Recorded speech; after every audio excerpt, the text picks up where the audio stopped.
చెప్పేసి అంటే మీరేం రాసినారు ఆ రోజు లెటరు? మీరు రాసిన లెటర్ ప్రకారం ఎప్పుడు 2023 జూలై 27 2023లో ఇదంతా తప్పు, స్పెషల్ మార్జిన్ తప్పు, మీరు అప్పు చేయడం తప్పు, RBI, Bombay stock exchange, security and exchange board of India మీరందరూ కూడా దీన్ని వెంటనే ఆపేసేయండి, ఎక్కడే కానీ రాష్ట్రానికి ఏది పుట్టకూడదని చెప్పి ఆపేయండి. మళ్ళీ ఈరోజు మీరు ఒక గొప్ప ఇంపార్టెంట్ రాజ్యాంగ పోస్టులో ఉన్నారు అంటే మర్చిపోయినారండి. మీరు నిజమైన వ్యక్తిత్వం, మీకు నిజమైన వ్యక్తిత్వము, నిజమైన మీకు రాష్ట్రం బాగుండాలా అనేది ఉంటే ఆ రోజు ఒక మాట ఈరోజు ఒక మాట ఎట్లా వస్తుందండి?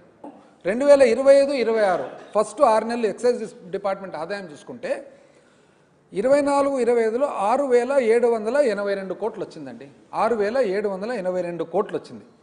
నెక్స్ట్ 25-26లో 6,992 కోట్లు వచ్చింది. అంటే ఎంత? మార్జినల్గా పెరగక 3% పెరిగింది. ఇప్పుడు మీరు బయట విచ్చలవిడిగా అంగళ్ళు, అసలు గ్రామాలకు పోయి చూడండి ఒకసారి, కూల్ డ్రింకులు ఎట్లా దొరుకుతాయి, మందు అట్లా దొరుకుతుంది. ఒక్కొక్క ఊర్లో తెలుగుదేశం కార్యకర్తలు అయితే బెల్ట్ షాపులు ఏ టైప్ బెల్ట్ షాపులు వచ్చాయంటే గోవా నుంచి ఎవరైనా ఆంధ్రప్రదేశ్కి వచ్చినారంటే వాళ్ళే సిగ్గుపడతారు. మేము గోవా పనికే రాదు నాయన, గోవాలో కనీసము ఒక 200 ఇండ్లకు ఒక షాప్ ఉంటుంది, ఇదేంది ఇది ప్రతి 5 ఇండ్లకు ఒక షాప్ అని. చూడండి ఒకసారి ఎవరినన్నా గోవా వాళ్ళని ఎవరినన్నా ఆంధ్రప్రదేశ్కి పిలుచుకొస్తే వాళ్ళు సిగ్గుపడతారు, మందు ఇట్లా కూడా అమ్మొచ్చునా అని. అసలు బ్రెడ్ బన్ను కూడా దొరుకుతుందిలేమో కానీ మందు మాత్రం ఫ్రీగా దొరుకుతుంది. అయినా ఇంత చేసినా, ఇంత ఫ్రీగా వదిలిపెట్టినా, మీరు ఇంత పెంచినా కూడా 3% మాత్రమే ఎందుకు పెరిగింది? 10% మినిమం పెరగాల్సినది ఆదాయం ఎందుకు 3 పెరిగిందంటే డబ్బులు ఎక్కడికి పోతున్నట్లు, ఎవరి చేతికి పోతున్నట్లు డబ్బులు? అంటే అది డూప్లికేట్ మందు వస్తుందా, దొంగ మందు వస్తుందా, ఇంకోటి చేతికి పోతుందా? ఎట్లా అది? ఇప్పుడు 2కు 2 కలిపితే 4 కావాలి కదా, 2కు 2 కలిపితే 3 ఎట్లయితుంది?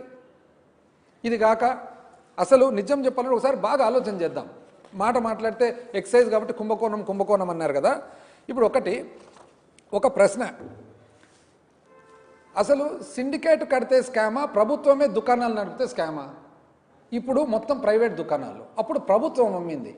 జనరల్గా ప్రభుత్వం అమ్మితే స్కామ్ అవుతుందా, ప్రైవేట్ వ్యక్తి అమ్మితే స్కామ్ అవుతుందా? ఎక్కడైనా కానీ ప్రభుత్వం అమ్మితే స్కామ్ ఎట్లా అవుతుందండి?